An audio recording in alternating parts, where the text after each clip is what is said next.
السلام عليكم ورحمة الله وبركاته. أهلا بكم جميعا. النهاردة هنتكلم إزاي يبقى عندك أونلاين بيزنس ناجح، وإيه هو أساس أي أونلاين بيزنس ناجح، وإزاي تعمله بشكل سهل وبسيط ومرتب بدون أي أخطاء وبدون أي مشتتات. فيلا بينا نبدأ. أولا، لو أنت عندك بيزنس أونلاين ناجح لازم يبقى عندك رقم واحد موقع إلكتروني. لازم يبقى عندك موقع إلكتروني، وده شيء مهم جدا. موقع الإلكتروني عبارة عن إيه؟ بتعرض فيه خدماتك، تفاصيل الخدمة اللي أنت بتعرضها. بيبقى في صفحة من نحن، في صفحة تواصل معنا، في صفحة يتواصل بها العميل أو زر يتواصل به العميل من خلالك أنت.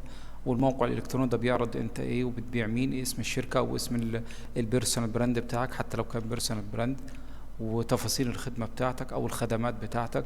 وبيبقى الموقع ده عبارة عن واجهة للشركة أو واجهة ليك أنت أمام عملائك. فرقم واحد، لازم يبقى عندك موقع إلكتروني أونلاين طالما عندك أونلاين بيزنس. رقم اتنين، يبقى عندك سيلز بروسيس. يعني ايه سيلز بروسيس؟ آلية بيع. آلية بيع احترافية بتجيب لك عملاء يدفعوا لك فلوس، وبيبقوا العملاء دول منتميين ليك، وبيدفعوا لك بدل المرة 10 و2 و20 وأكتر كمان. والسيلز بروسس دي سهلة وبسيطة ومش مكلفة، وأفضل شيء تبدأ بيه الأونلاين بيزنس بتاعك اللي هي السيلز بروسس كتسويق، كطريقة تسويق. ده رقم اتنين. رقم ثلاثة، قاعدة عملاء أو قائمة بريدية، وده مهم جدا وناس كتير بتغفل عنه وناس كتير بتستهين بيه. هم ممكن يكونوا عارفينه ولكن بيستهينوا بيه. فرقم ثلاثة، لازم يبقى عندك قائمة بريدية وقاعدة عملاء منتمية ليك بتشتري منك مرة واثنين وأكتر كمان.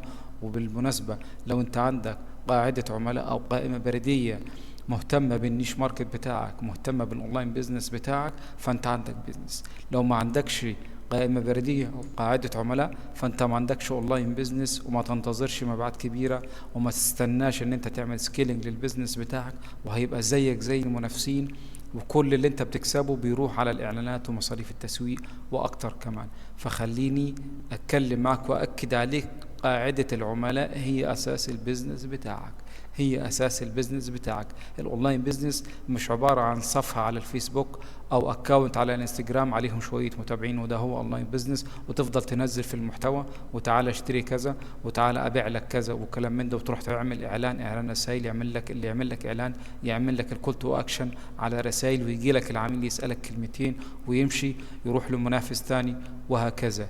ده خطأ تماما، ده خطأ تماما، وبيكلفك فلوس وبيكلفك مصاريف وبيكلفك وقت ومجهود. ما فيش كده خالص. في سيلز بروسيس عندك، وفي موقع الكتروني، وفي قاعدة عملاء، انت عندك اونلاين بيزنس. ما عندكش الكلام ده، ما عندكش اونلاين بيزنس وما تسألش عليه، بتخسر فلوسك ووقتك وكل شيء، ومع الوقت ممكن تخسر البيزنس بتاعك كله، وممكن تقفله كمان لا قدر الله.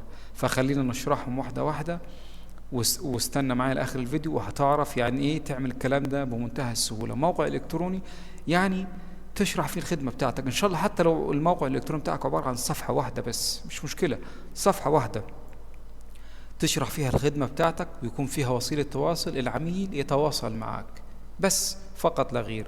ولو انت هتسوق في الخليج او الوطن العربي او في بلد غير البلد اللي انت فيها، ممكن يفضل ان هي تكون فيها صفحة دفع، علشان العميل لو حس ان الخدمة دي مناسبة ليه او هو محتاجها هتحلله مشكلته بمعنى اصح، يروح على صفحة الدفع يدفع لك سعر الخدمة، وبالتالي بيانات العميل وبيانات الدفع هتجيلك في الداشبورد بتاعتك عند الموقع، وبالتالي انت تعمل الخدمة للعميل وتدي له الخدمة وتاخد المقابل بتاعك. ده الموقع الالكتروني ببساطة. انا ما قلتلكش ان انت تعمل 10 صفحات و12 صفحة وتبقى في مدونة او ما الى ذلك.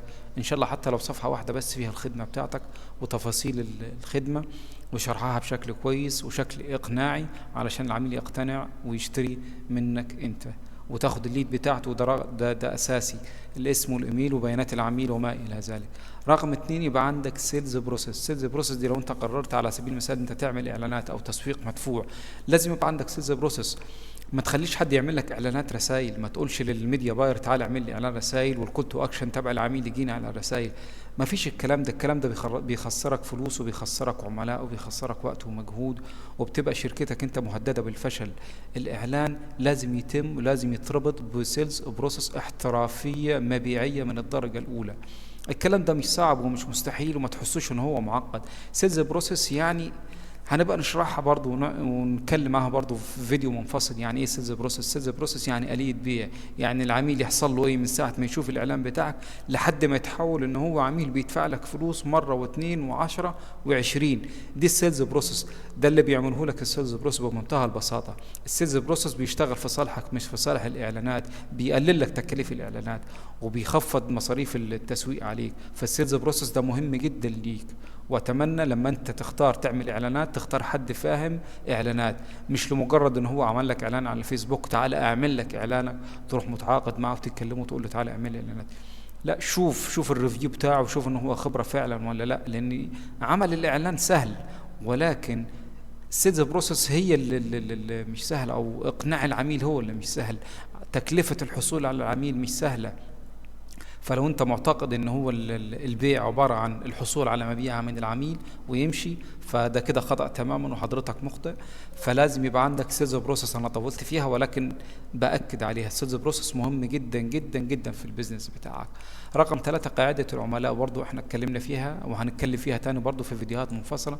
قاعدة عملاء، لو انت عندك قائمة بريدية فيها ما لا يقل عن 10,000 عميل، ايا كان البيزنس بتاعك ايه، او ايا كان نوع الخدمة، او ايا كان المنتج اللي انت بتعمله، فانت البيزنس بتاعك واقف على ارض صلبة، هيبيع للعملاء دول عشرات المرات واكتر كمان، وهتكسب ارباح كبيرة جدا، وهيبقى البيزنس بتاعك مصاريفه قليلة ومعرض ان هو يكبر ويكبر ويتعمل له سكيلينج كمان وكمان، وهتبقى انت ارباحك سهله جدا او سهله جدا على عملائك ان هم يشتروا منك. قاعده العملاء دي مهمه. ومين اللي هيعمل لك قاعده العملاء؟ السيلز بروسيس. بدون سيلز بروسيس مش هيبقى عندك قاعده عملاء. فالكل مربوط ببعضه، يعني آلية البيع كلها والبزنس الناجح كله مرتبط ببعضه، الثلاث حاجات دول كلهم مرتبطين ببعض، فبأكد عليه. طيب احنا عملنا الثلاث حاجات دي وعايزين نسوي علشان نجيب أول عميل، فازاي نبدأ نسوي ونجيب أول عميل بطريقة صحيحة واحترافية وتضمن لنا ان احنا العميل ده يشتري مننا ويعوض التسويق، المصاريف التسويق وما إلى ذلك، ويشتري مني مرة واثنين وعشرة وعشرين زي ما بنقول. أولا لازم تحدد العميل المثالي بتاعك، ده رقم واحد. أنا عندي منتج على سبيل المثال شركة سياحية وعندي خدمات رحلات سياحية، فرقم واحد أحدد العميل المثالي. الرحلة بتاعتي أو العرض السياحي بتاعي مناسب لمين؟ أي عميل هيختار الرحلة دي ويحجزها. رقم اتنين، الرحلة بتاعتي لازم أعمل عليها عرض، إنشاء المنتج وعمل عرض مناسب ليه ويناسب العميل. يعني أي شيء مجاني أنت تدير العميل، تخلي باكج عرض أوفر للعميل. ما تبيعش العميل تعال انزل رحلة لمدينة شرم الشيخ على سبيل المثال وتقول له هو ده المنتج، يعني أو أنت تسوق للرحلة دي كمنتج، فده خطأ تماما. كده زيك زي المنافسين، وكده العميل هيروح يشوف الأرخص ويشتري منه وشكرا، كده كان الله بالسر عليم. فأنت بالتالي بتخسر عملاء زي ما احنا بنقول. فلازم تعمل عرض قوي وبيع العرض وما تبيعش المنتج، لأن العميل بيشتري العرض. رقم 3 تعمل السيستم وإنشاء آلية البيع اللي احنا بنقول عليها. سيستم مبيعي. سيستم مبيعي يعني ايه سيستم مبيعي؟ يعني سيستم يدخل عليه العميل يعرفك، يبقى عنده وعي بالعلامة التجارية بتاعتك وانت بتبيع ايه. السيستم المبيعي بياخد داتا العميل، ياخد اسمه ورقم التليفون والايميل وجميع بياناته لو انت عايز، على حسب ما انت هتبنيه وعلى حسب ما انت هتحدد السيستم بتاعك ياخد ايه من العميل. السيستم اللي برضه بيعمل لك بيع وبيعمل خدمات للعميل وبيدي شعور للعميل ان احنا هدفنا خدمتك عن طريق ايه؟ عن طريق ان انت لما تدي للعميل كتيب مجاني او ورشة مجانية او فيديو مجاني تعليمي وبتاخد بياناته زي ما بنقول الاسم والايميل وما الى ذلك. فالسيستم بالطريقة دي انت بتحسس العميل او هدفك انت بتوصله للعميل ان انت هدفك خدمته وليس البيع فقط. اوكي احنا هنبيع والعميل عارف ان انت بتبيع لان ده بزنس واساس البيزنس المبيعات، بس لازم يبقى عند العميل في شعور ان انت هدفك خدمته في الاول في الاخر وليس البيع فقط. رقم 4 بنعمل تسويق واعلان، حملة اعلانية او محتوى مجاني، تنزل محتوى مجاني على السوشيال ميديا مرتبط بالسيستم وآلية البيع. اوكي، وبتعمل محتوى مجاني على اليوتيوب او السوشيال ميديا او صفحتك على التيك توك او قناتك على اليوتيوب او حملة اعلانية على الفيسبوك او جوجل او تيك توك وما الى ذلك، وبتربطهم بالسيستم المبيعي بتاعك، وبتبدأ العملاء تجيلك وبتخش في السيستم وآلية البيع، وبتبدأ الارباح من هنا تجيلك، ويبدأ البيزنس بتاعك ياخد شكل احترافي ياخد شكل كويس في السوق بتاعه والنيش ماركت بتاعه، وبتبدأ انت بتعمل سكيلينج للبيزنس واحدة واحدة مع مرور الوقت ومرور السنوات. بتلاقي نفسك عملت بيزنس كبير وبيزنس ناجح مش مكلف عليك، وارباحك بتزيد وعملائك بتزيد والبراند بتاعك بيتوسع وبيكبر. وبالتالي انت نجحت في البيزنس بتاعك. نجحت ليه؟ علشان ماشيين على الخطوات وماشيين بالطريقة الصحيحة الاحترافية.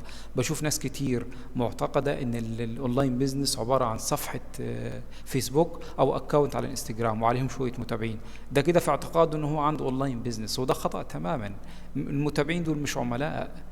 المتابعين دول مجرد متابعين، دول انت ما تملكهمش ولا تملك الصفحة، انت فقط تملك بياناتك على الصفحة او على اكونت الانستجرام. حتى الفيديوهات اللي عليها انت كمان ما تملكهاش، لان مع الوقت ممكن الحساب ده يتقفل وما تقدرش انت تبيع لاي عميل فيهم.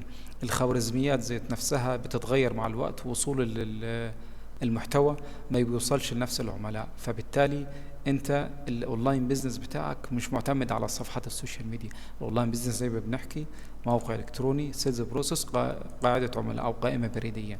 ده كده انت عندك اونلاين بيزنس، وبتعمل عليهم طريقة التسويق اللي احنا حكينا عنها. بتحدد عميلك المثالي وبتعمل سيستم وآلية البيع، وبتبدأ تعمل تسويق. التسويق انت ممكن تستخدم المنصات السوشيال ميديا للتسويق، قناة اليوتيوب، المحتوى المجاني على السوشيال ميديا، وبتربطهم بسيستم وآلية البيع.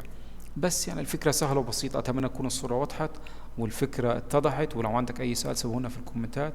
وشكرا جدا على المشاهدة، وما تنساش تعمل متابعة، وإن شاء الله نشوفك في فيديوهات جاية. السلام عليكم.